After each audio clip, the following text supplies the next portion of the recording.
তোমার নাম কিন্তু বললে না। আমার নাম পরি। বাহ, খুব সুন্দর নাম।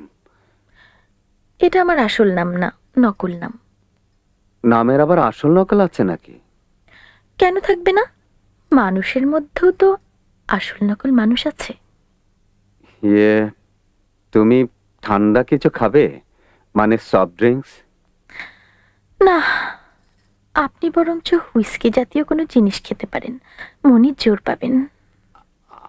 আমি ওসব খাই না। ফরিদা যদি বুঝতে পারে, সোজা ছাদ থেকে লাফিয়ে নিচে পড়ে যাবে। আমাকে কিচ্ছু বলবে না।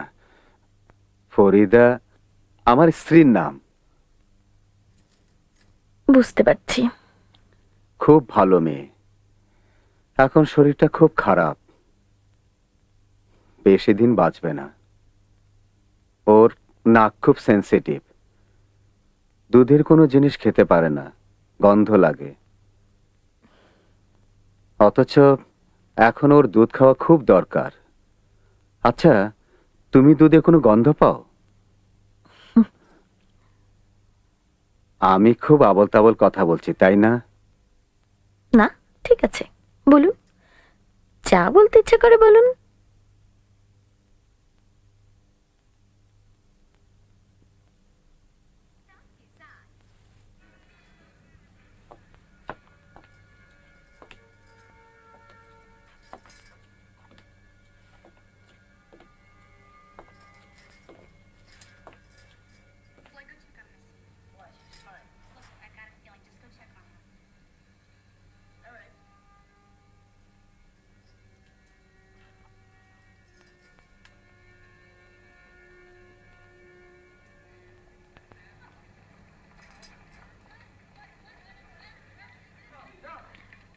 আপনার টাকাটা তো সত্যি চলে গেল।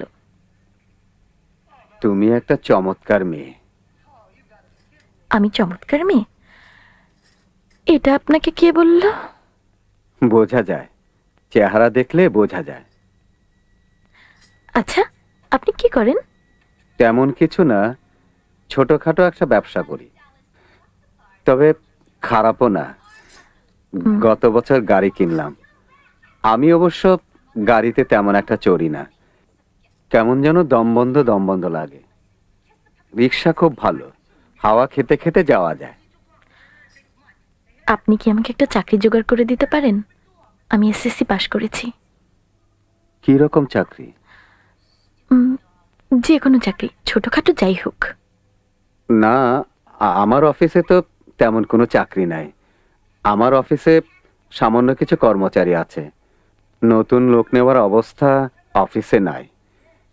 তাছাড়া তাছাড়া কি? হঠাৎ করে সুন্দরী একটা মেয়েকে চাকরি দিলে নানান কথা উঠবে। আমার স্ত্রী শুনলে মনে খুব কষ্ট পাবে। অবশ্যই আমাকে কিছু বলবে না। এ, এ, এইখানে ঠিকানা আছে, মাস তিনেক পর একবার খোঁজ নিও।